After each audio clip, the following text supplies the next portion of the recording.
మన జీవితంలో ఇది కావాలి అనుకున్నప్పుడు నువ్వు విజువలైజ్ చేసినప్పుడు నీ జీవితంలో ఎందుకు రాదు?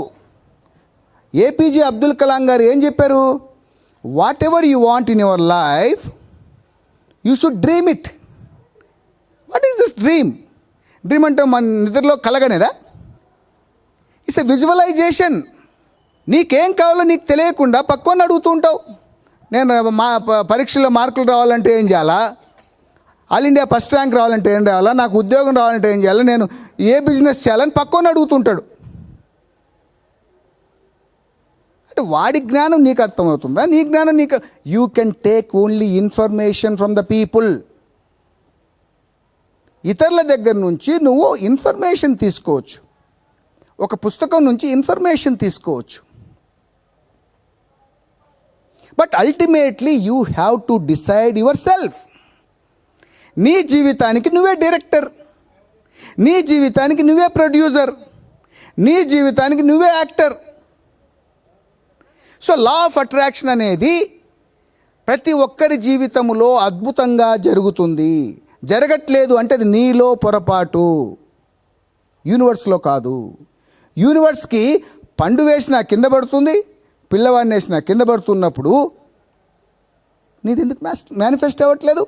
Because you are not asking universe properly. Your question is wrong. మనం అడిగే విధానంలోనే మనకు తెలియట్లేదు. భగవద్గీతని వందల సంవత్సరాలుగా చెప్తూ ఉన్నారు. స్టిల్ మనం మళ్ళీ భగవద్గీత నుంచి మళ్ళీ తెలుసుకుంటున్నాం. మళ్ళీ మనం ఎవరు చెప్పినా భగవద్గీతే చెప్తున్నారు. భగవద్గీత ఒకటే చాలు అంటున్నారు. కానీ మనం ఏం చేస్తున్నాం? భగవద్గీతను పాటిస్తున్నాం? భగవద్గీతను ఫాలో అవుతున్నామా?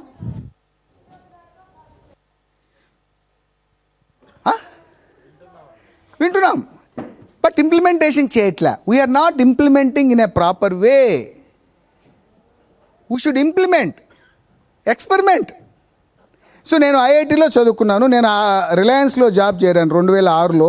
నేను అదే రిలయన్స్లో ఉంటే ఈరోజు ఒక వైస్ ప్రెసిడెంట్, నెలకు 15 లక్షలు 20 లక్షల జీతం ఉండేది. I experimented my self.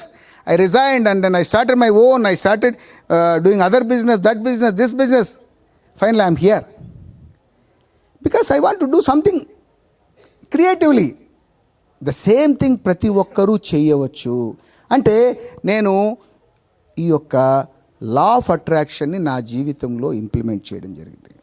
Reaction, respond అని 2 విషయాలు ఉన్నాయి. ఒక విషయానికి ఎప్పుడైతే మనం రియాక్ట్ అవుతామో బ్లాస్ట్ అవుతాం. రామ్ జగదీష్ నిన్ను వాడు ఇట్లా అన్నాడు అంటూ వెంటనే మన మీద తిట్టేసాం అనుకోండి, that is reaction. Then respond, the second thing. What is respond? Respond means, ఓహో ఆయన ఏ సిచ్యువేషన్లో అన్నాడో, అతని సిచ్యువేషన్ ఏమిటి, అతని మైండ్ సెట్ ఏంటి, అతని ఎమోషనల్ స్టేట్ ఎలా ఉందో, నిజంగా అతను బాధలో ఉన్నాడేమో, నా వల్ల ఏమన్నా సఫర్ అయినాడేమో అని చెప్పి నేను ఎప్పుడైతే అనాలిసిస్ చేసుకొని రెస్పాండ్ అవుతానో,